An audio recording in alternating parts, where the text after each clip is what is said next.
કેશોદના અગતરાય ગામે પુષ્ટિ માર્ગીય વૈષ્ણવ હવેલી સમિતિ દ્વારા પાટોત્સવ કાર્યક્રમ યોજવામાં આવ્યો હતો, જેમાં મોટી સંખ્યામાં વૈષ્ણવોએ હાજર રહી મહારાજશ્રીના વચનામૃતનો લાભ લીધો હતો અને હોળી રસિયા ઉત્સવમાં ભાગ લીધો હતો. અગતરાય ગામે નવનિર્મિત હવેલીમાં ઠાકોરજીનો પુનઃ પ્રવેશ કરવામાં આવ્યો, જેને 1 વર્ષ પૂર્ણ થવા જાય છે. આ પ્રસંગે પાટોત્સવના કાર્યક્રમનું આયોજન કરવામાં આવ્યું હતું. આ પાટોત્સવ માટે જૂનાગઢ મોટી હવેલીના નિત્યલીલા ગોસ્વામી કિશોરચંદ્રજી મહારાજના આશીર્વાદ શ્રી પિયુષ કુમારજી મહારાજ શ્રીની આજ્ઞાથી ઉજવણી કરાતા પાટોત્સવમાં હાજર વૈષ્ણવોને વ્રજવલ્લભ બાવાશ્રીએ વચનામૃતનું રસપાન કરાવ્યું હતું. આ પાટોત્સવ અલૌકિક પ્રસંગે ઠાકોરજીની આરતી, બ્રહ્મસંબંધ, વચનામૃત, હોળી રસિયા ઉત્સવ જેવા ધાર્મિક કાર્યક્રમ યોજવામાં આવ્યા હતા. આજનો અગતરાય ગામે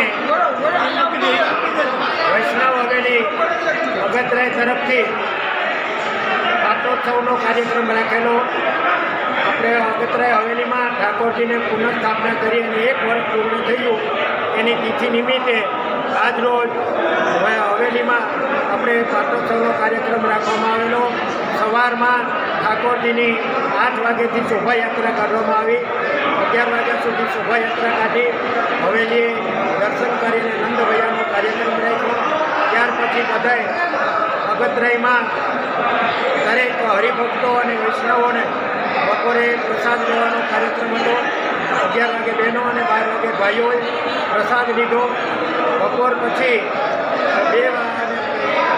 2:30 2:30 વાગે જૂનાગઢ મોટી હવેલીથી વ્રજવલ્લભ બાવા પધારવાના હતા, એને સામૈયા કર્યો.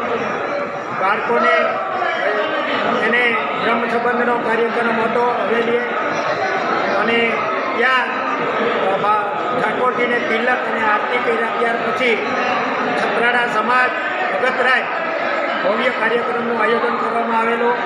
ત્યારે બાવાશ્રીના વચનામૃત, પાઠશાળાના બાળકોનો સુંદર કાર્યક્રમ બધાએ નિહાળ્યો. ત્યાર પછી રસિયાનો કાર્યક્રમ, હોળી રસિયા, જે આપણે આગળમાં હોળી રસિયા હોય એનો કાર્યક્રમ ધામધૂમથી મનાવવામાં આવ્યો. એમ સાંજે પણ બધાય એકી સાથે બધાય પ્રસાદ લઈ અને ત્યાં સુધી ઘરવાઈ રહ્યા. ત્યાર પછી દરેક હરિભક્તો અને વૈષ્ણવ તમામ લોકો અહીંયા કાર્યક્રમમાં આનંદ કરી અને ભાગ લીધેલો હતો.